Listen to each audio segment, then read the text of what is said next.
BRS ప్రభుత్వం తెలంగాణకు ఇచ్చిన హామీలు మర్చిపోయి ప్రజా వ్యతిరేక పాలన కొనసాగిస్తుందని మాజీ ఎంపీ కొండా విశ్వేశ్వరరెడ్డి అన్నారు. తెలంగాణ ధనిక రాష్ట్రం అంటూ చెప్తూ అప్పుల రాష్ట్రంగా మిగిల్చారన్నారు. పేద రాష్ట్రమైన ఉత్తరప్రదేశ్లో 43 లక్షల ఇండ్లను నిర్మించి లబ్ధిదారులకు అందజేశారని, కానీ ఇక్కడ ప్రజలు కేసీఆర్ మోసం చేస్తున్నారని విమర్శించారు. 2014 బడ్జెట్లో వేల కోట్ల రూపాయలు కేటాయిస్తారని చెప్పి 100 కోట్లు పెట్టాడని, ఇది పెద్ద స్కామ్ అంటూ అన్నారు. ఇక తెలంగాణలో వచ్చే ఎన్నికల్లో కేసీఆర్కు ప్రజలే బుద్ధి చెబుతారని అంటున్న మాజీ ఎంపీ కొండా విశ్వేశ్వరరెడ్డితో మామా న్యూస్ నిజామాబాద్ జిల్లా correspondent Srinivas face to face. నిజామాబాద్లో అయితే అర్హులకు డబుల్ బెడ్రూమ్ అందించాలనే ఉద్దేశంతో ఇక్కడ నిజామాబాద్ నగరంలో అయితే పెద్ద ఎత్తున బీజేపీ ఆధ్వర్యంలో అయితే మహాధర్నా చేపట్టిన నేపథ్యం కనిపిస్తుంది. ఇప్పుడు ప్రస్తుతం అయితే కలెక్టరేట్ కార్యాలయానికి వచ్చేసి కలెక్టర్కు వినతి పత్రం కూడా అందించాలని వీళ్ళు నిర్ణయించిన నేపథ్యం కనిపిస్తుంది. మనతో మాట్లాడడానికి కొండా విశ్వేశ్వరరెడ్డి, మాజీ ఎంపీ కొండా విశ్వేశ్వరరెడ్డి గారు ఉన్నారు. వాళ్ళతో మాట్లాడే ప్రయత్నం అయితే చేద్దాం. అయితే మొత్తానికి అయితే నిజామాబాద్లోని జిల్లా కలెక్టర్ కార్యాలయానికి అయితే వచ్చిన నేపథ్యం కనిపిస్తోంది. ఇది కూడా ప్రతి ఒక్క అర్హులకైతే ఇవ్వాలనే ఉద్దేశంతో ఇట్లాంటి నిర్ణయం చేపట్టినట్టు కనిపిస్తుంది. మనతో పాటు మాట్లాడడానికి కొండా విశ్వేశ్వరరెడ్డి మాజీ ఎంపీ గారు ఉన్నారు. వాళ్ళతో మాట్లాడే ప్రయత్నం చేస్తారు. నమస్కారం సార్. ముఖ్యంగా సార్ చెప్పండి, ఈ రోజు ఇక్కడ ఏర్పాటు చేసిన మహాధర్నా కార్యక్రమం అయితే పేదలకు ఖచ్చితంగా డబుల్ బెడ్రూమ్ అందించాలనే లక్ష్యంతో చేస్తున్నానని చెప్తున్నా. ఎట్లా ఉండబోతుంది ఇది? ఉద్యమం ముందు కథలు చెప్పిండు, సినిమాలు చూపెట్టిండు, అల్లుడు వస్తే ఎక్కడ, మహిళలు ఎక్కడ, గొర్రెలను ఎక్కడ కట్టేస్తారు, ఇవన్నీ కథలు చెప్పిండు. చూస్తూ ఉన్నారు. 4 ఏళ్ళ, 5 ఏళ్ళ, 7 ఏళ్ళ, 8 ఏళ్ళ అయింది. ఇప్పటి వరకు ఒక్క డబుల్ బెడ్రూమ్ ఇవ్వలేదు.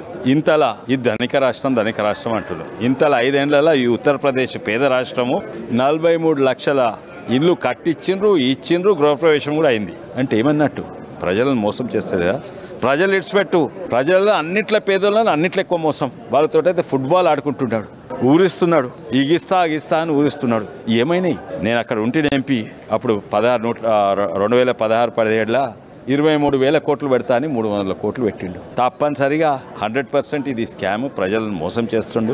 ప్రజలు ఇప్పుడు మేము కాదు, ప్రజల తిరుగుబాటు మొదలైంది. బీజేపీ పార్టీ చేస్తలేదు, ప్రజల తిరుగుబాటుకి. ఎందుకంటే వాళ్ళు మోసం చేస్తున్నారు. దానికి మేము మద్దతు ఇస్తున్నాం. తప్పనిసరిగా ప్రజలు ఎంటుంటాము, తప్పనిసరిగా వాళ్ళకు వచ్చే వరకు చూస్తాము. కనీసము సరే వేలాది అవసరం ఉంటే 100,000 చేసిండు. ఆ 100,000 కూడా సగము కంప్లీటే కాలేదు. కంప్లీట్ అయినా ఇస్తలేరు. ఇప్పుడు ఇమీడియట్లీ నెలలో ఇవ్వాలని మేము వెంటబడ్డాము. కలెక్టర్ గారికి లెటర్ ఇచ్చినాము. తప్పనిసరిగా ఇది కాకుంటే ప్రజలే వాటిని కబ్జా పెడతారు.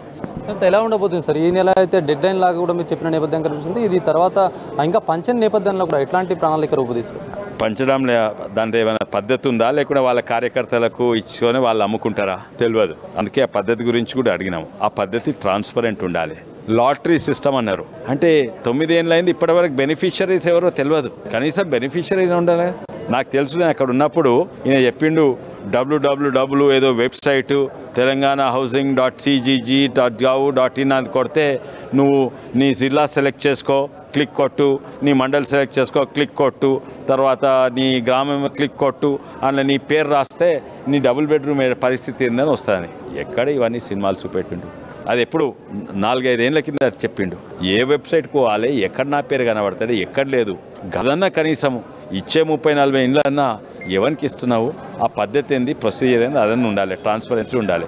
ఇప్పుడు అప్పుడు కలెక్టర్ గారు లాటరీ సిస్టమ్, ఆ లాటరీ సిస్టమ్ అన్న ట్రాన్స్పరెంట్ ఉండాలని నేను కోరుతున్నాను. నిజామాబాద్లో అయితే నేను చేపట్టినటువంటి మహాధర్నా కార్యక్రమంలో అయితే ఈరోజు ప్రతి ఒక్కరు కూడా అంటే అర్హులైన పేదవాళ్ళకు డబుల్ బెడ్రూమ్ కూడా పారదర్శకంగా ఇవ్వాలని చెప్పేసి కూడా బీజేపీ పార్టీ నుంచి వాళ్ళు డిమాండ్ చేసిన పరిస్థితి కనిపిస్తుంది.